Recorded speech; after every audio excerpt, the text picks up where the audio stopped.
আমার সাংবাদিক বন্ধুদের আশ্বস্ত করতে চাই যে দখলদাররা এই প্রেস ক্লাবে 600 সাংবাদিক, যাদের মধ্যে 200 কোন সাংবাদিকই না, এই সেলুনের মালিক, লন্ডনের মালিক, জুতা পালিশ করা, এই সমস্ত বাড়ির দারোয়ান, কাজের লোক, ড্রাইভার, এদেরকে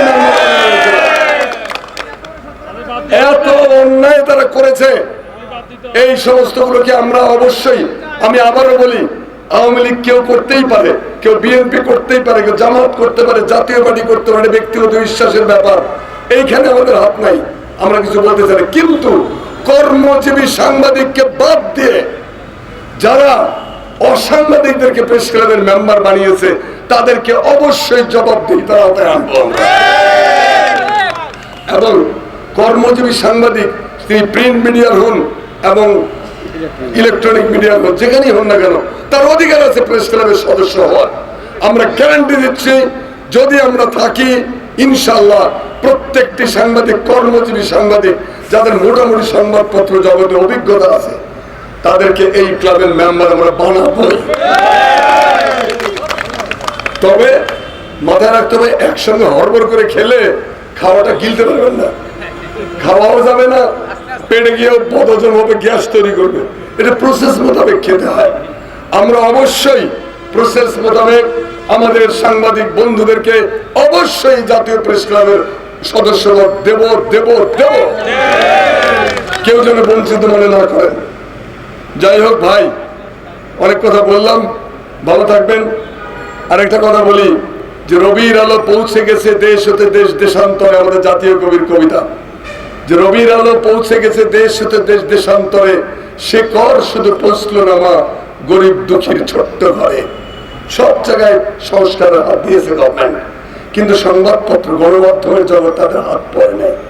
গণমাধ্যম জগৎকে সংস্কার করুন।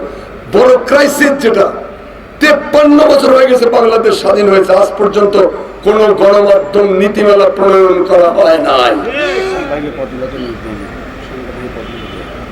সাংবাদিক গণমাধ্যম নীতিমালা ছাড়াই একটা দেশ গণমাধ্যম চলতেছে, এটা হতে পারে কোন সভ্য দেশে? একটা নীতিমালা তো থাকতে হবে, কি প্রক্রিয়ায়, কি বেসিসে, কোন ভাষায়, কিভাবে তারা তাদের উপস্থাপন করবে, এইটা সুস্পষ্ট নীতিমালা দরকার। একই সঙ্গে বাংলাদেশের আরেকটা আজীব ঘটনা আছে যে 53 বছর স্বাধীন বাংলাদেশের কোন শিক্ষানীতি নাই। একটা দেশ চলছে শিক্ষানীতি ছাড়া, কি আশ্চর্য একটা ব্যাপার, এলোমেলো বিশৃঙ্খল শিক্ষা ব্যবস্থা। অবশ্যই একটা জাতীয় নীতিমালার আওতায় এনে শিক্ষাকে সুশৃঙ্খল করতে হবে। একই ঘটনা সংস্কৃতি ক্ষেত্র, ভারতীয় তাবেদারদের বিরাট অংশ সবচেয়ে বেশি যেখানে জগৎ দখল করেছে গণমাধ্যমের পরেই, সেইটা হলো সাংস্কৃতিক জগৎ। এই 53 বছরের বাংলাদেশেও সংস্কৃতি নীতিমালা তৈরি হয় নাই। এই দুঃখ কাকে রাখবেন? একটা দেশ চলছে উইদাউট একটা পলিসি, কোন নীতিমালা নাই, কোন আইন নাই, কানুন নেই, আন্দাজে মান্দাজে যেভাবে চেয়েছে সেইভাবে, যার যার শাসকদের খুশির জন্য। কিন্তু যদি নীতিমালা তৈরি করা হয়, তাহলে কোন ফ্যাসিস্ট, কোন স্বৈরাচার আপনার দিকে চোখ তুলে কথা বলতে পারবে না, আপনার দিকে আঙুল দেখাতে পারবে না। এই জন্য নীতিমালাগুলো খুব দরকার। আমরা প্রত্যাশা করবো এই সরকার সব দিকে নজর দিয়েছে, গণমাধ্যমের দিকে নজর দেন, গণমাধ্যমের সংস্কার দরকার।